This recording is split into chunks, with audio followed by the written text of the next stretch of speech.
Bonjour et bienvenue sur Sait-on jamais.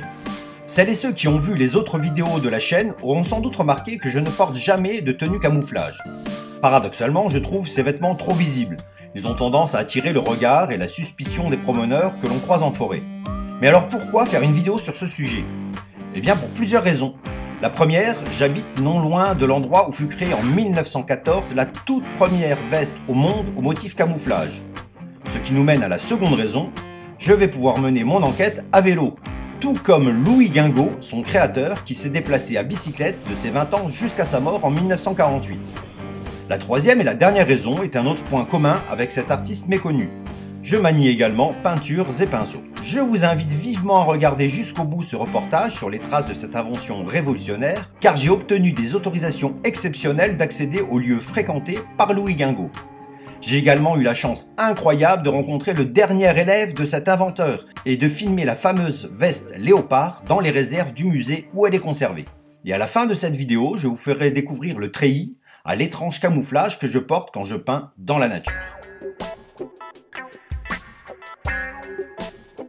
On a tous en tête l'image de ces fantassins français avec leurs pantalons et leurs képis rouge garance. Hérité de la Révolution française et du Premier Empire, ce rouge, moins cher à produire que l'indigo des précédents uniformes, avait la vertu de rendre les taches de sang moins visibles. Malgré une vareuse plus discrète en drap de laine gris de fer bleuté, notez qu'avec la pâleur des visages on a le drapeau tricolore, cet accoutrement fit des soldats français des cibles de choix durant la guerre de 1870 et jusqu'à l'automne 1916 où l'armée française adopte le fameux uniforme bleu horizon.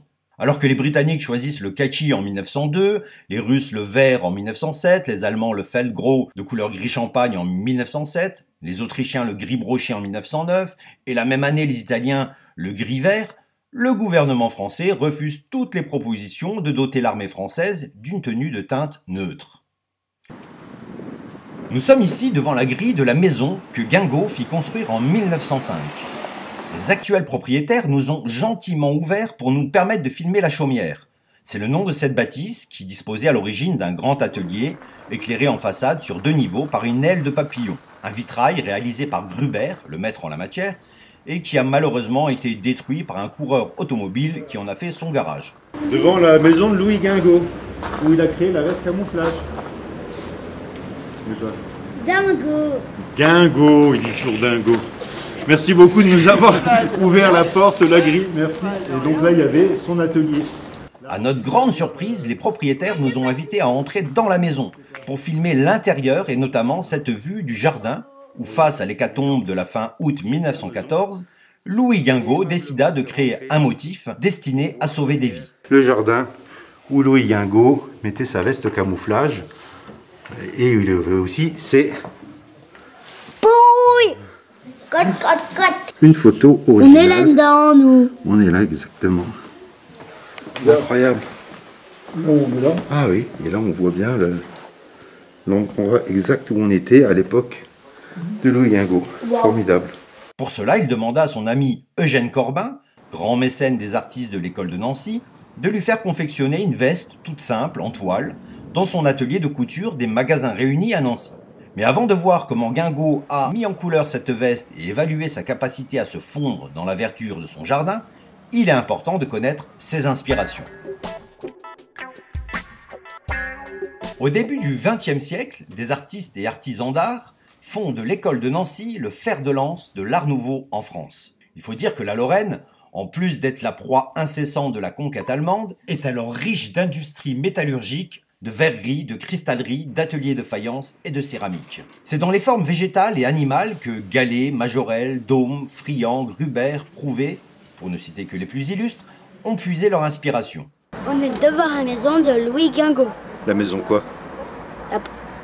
La maison natale. Natal.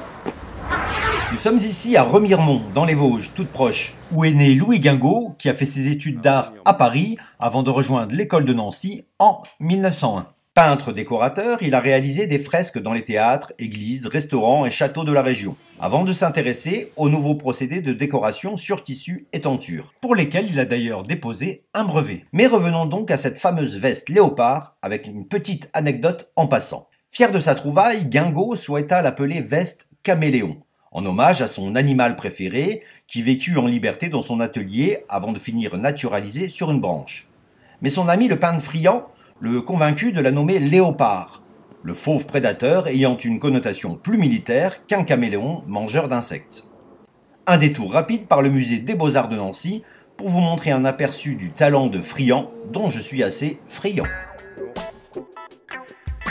Pour parler du barbouillage, technique utilisée pour peindre cette fameuse veste, me voilà à l'île Saint-Christophe en compagnie d'Albert Comte, qui n'est autre que le dernier élève de Louis Guingaud et qui a consacré une partie de sa vie à cultiver la mémoire de son maître.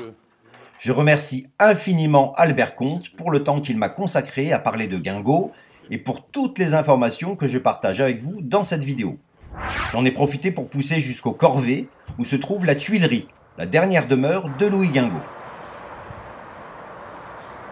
Donc on est ici à la Tuilerie, depuis transformé en appartement, en résidence privée. Le barbouillage, cette technique que l'on attribue souvent aux jeunes enfants, est en fait une façon rapide et spontanée de peindre. On procède par tâches éparpillées et par lignes épaisses.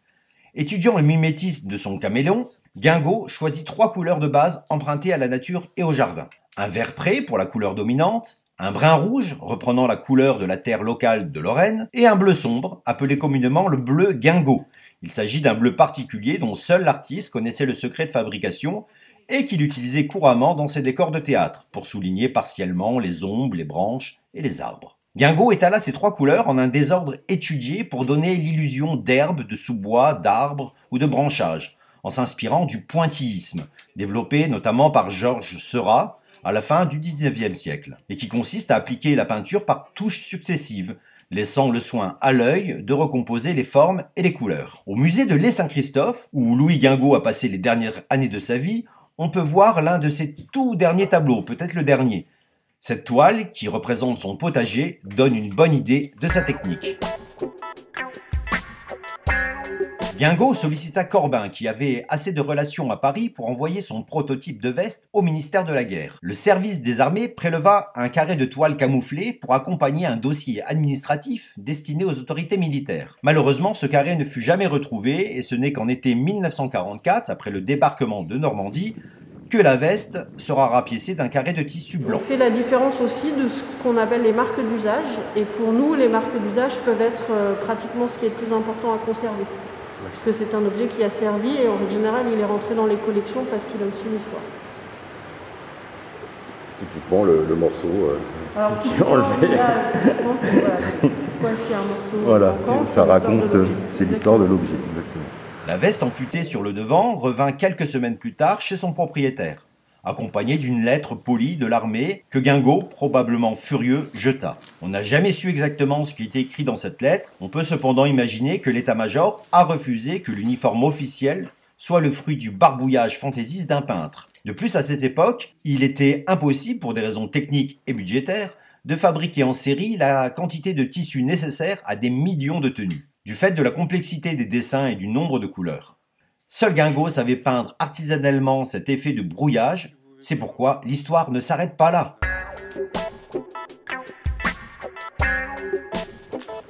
Si l'on n'était pas encore prêt à camoufler les hommes, on sentait bien qu'il fallait protéger l'artillerie qui, en ce début de conflit, avait pris du galon. C'est qu'il fallait répondre à l'armement que Krupp produisait en Allemagne. Ce fut de nouveau Eugène Corbin, alors maréchal des logis au 6e régiment d'artillerie à pied au fort de Don-Germain près de Toul, qui fit appel à son ami Guingaud pour peindre à sa façon de grandes toiles destinées à couvrir les canons. Le colonel Fetter accepta de faire l'expérience suivante. 2 canons avec leurs hommes, une batterie camouflée et l'autre pas. Un aviateur français, qui n'était pas dans la confidence, survola les installations d'artillerie et témoigna n'en avoir repéré qu'une seule. Après cet essai concluant, naquit l'équipe d'art du 6e régiment d'artillerie à pied. Suite au colibé des Nancéens qui les appelait péjorativement les barbouilleurs, elle devint l'équipe de camouflage, qui portait cet insigne en souvenir du nom originel donné par son inventeur. Ces peintres soldats ont peint des toiles de camouflage pendant toute la durée de la guerre. Alors je me suis dit qu'il restait peut-être des traces de leur travail dans ce fort à l'abandon. Lors de mon exploration, ces escaliers ont attiré mon attention. Les dégoulinures sur les arêtes des marches, les couleurs utilisées alors encore bien visibles.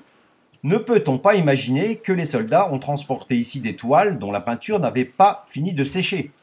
Les toiles étaient de grandes dimensions, alors pour les porter dans un tel passage, il fallait donc les plier. Je pense que le poids de ces tentures peut expliquer ces traces. N'hésitez pas à dire en commentaire si l'explication vous paraît plausible et si vous pensez qu'on est bien ici en présence d'une forme de vestige des premières bâches camouflées au monde.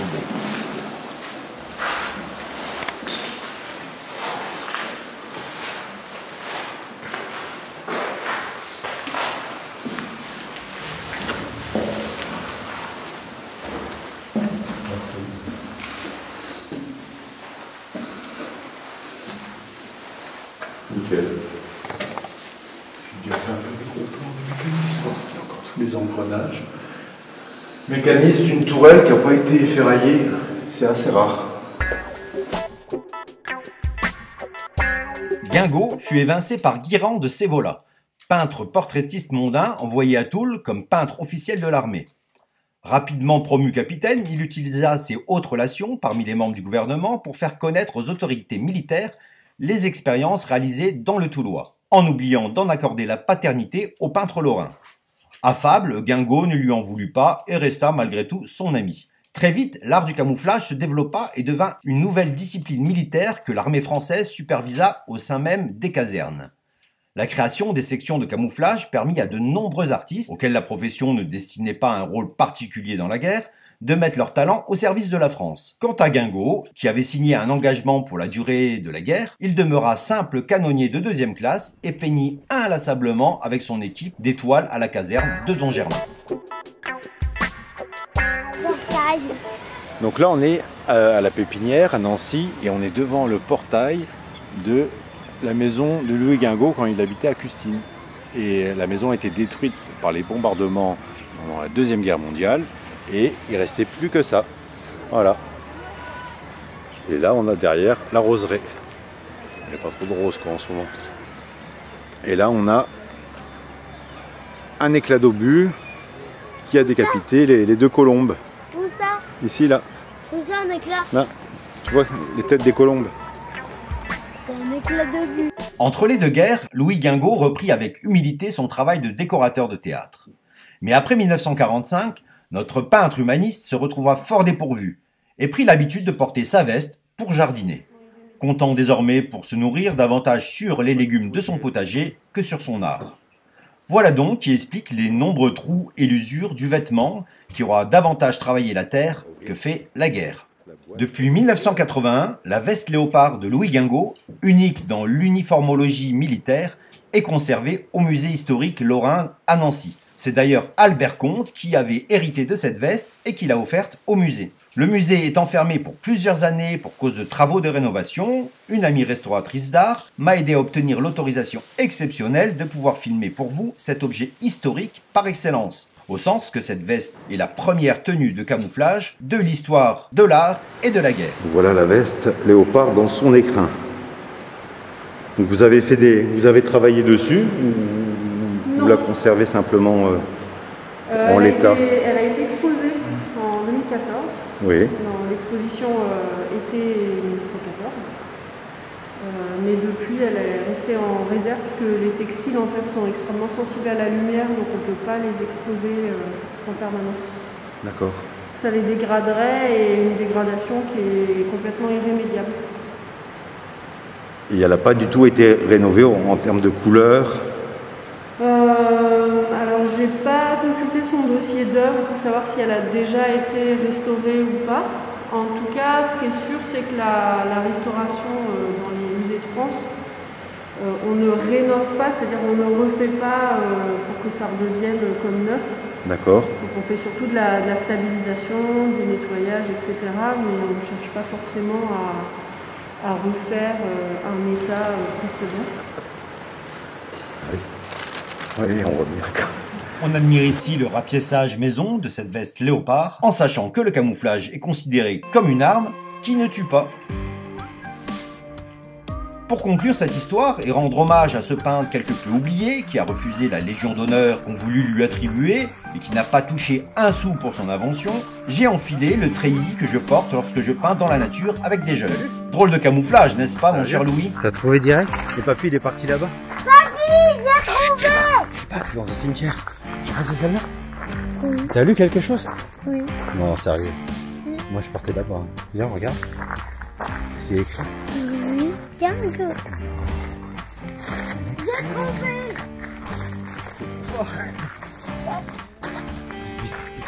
Regarde ton trouve, c'est Louis Gago. Et pas dingo, d'accord? Pas dingo.